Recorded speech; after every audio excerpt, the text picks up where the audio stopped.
earthquakes, famines, and pestilences in various places, and fearful events and great signs from heaven.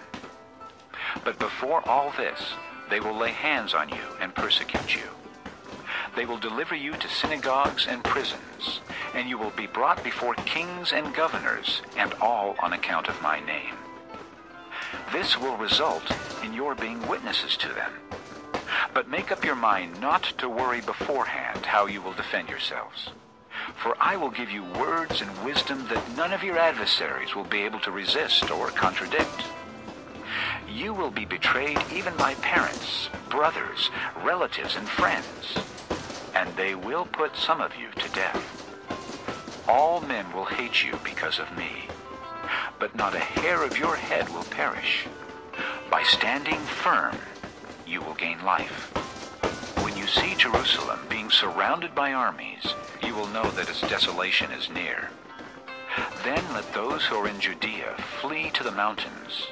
Let those in the city get out, and let those in the country not enter the city. For this is the time of punishment, in fulfillment of all that has been written. How dreadful it will be in those days for pregnant women and nursing mothers. There will be great distress in the land, and wrath against this people. They will fall by the sword, and will be taken as prisoners to all the nations. Jerusalem will be trampled on by the Gentiles, until the times of the Gentiles are fulfilled. There will be signs in the sun, moon, and stars. On the earth nations will be in anguish and perplexity at the roaring and tossing of the sea. Men will faint from terror, apprehensive of what is coming on the world, for the heavenly bodies will be shaken. At that time, they will see the Son of Man coming in a cloud with power and great glory. When these things begin to take place, stand up and lift up your heads, because your redemption is drawing near. He told them this parable. Look at the fig tree and all the trees. When they sprout leaves, you can see for yourselves and know that summer is near. Even so, when you see these things happening, you know that the kingdom of God is near. I tell you the truth.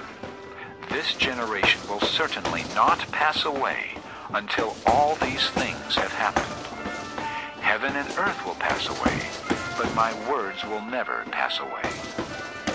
Be careful, or your hearts will be weighed down with dissipation, drunkenness, and the anxieties of life, and that day will close on you unexpectedly like a trap.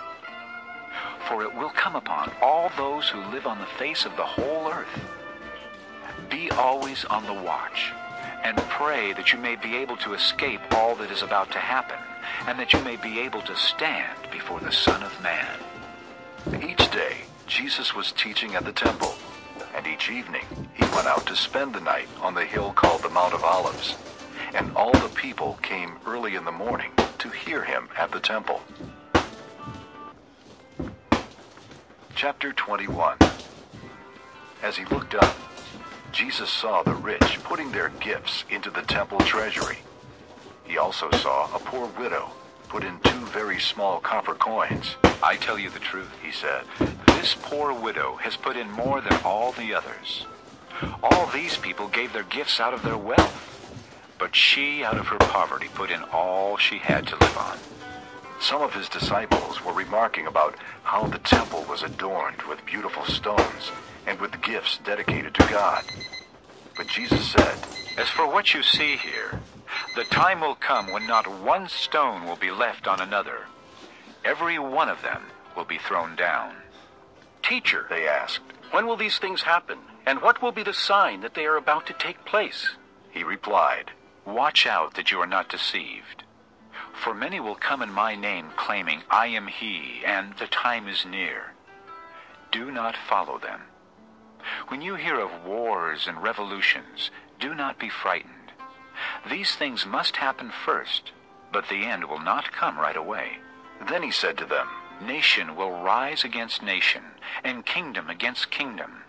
There will be great earthquakes, famines, and pestilences in various places, and fearful events and great signs from heaven.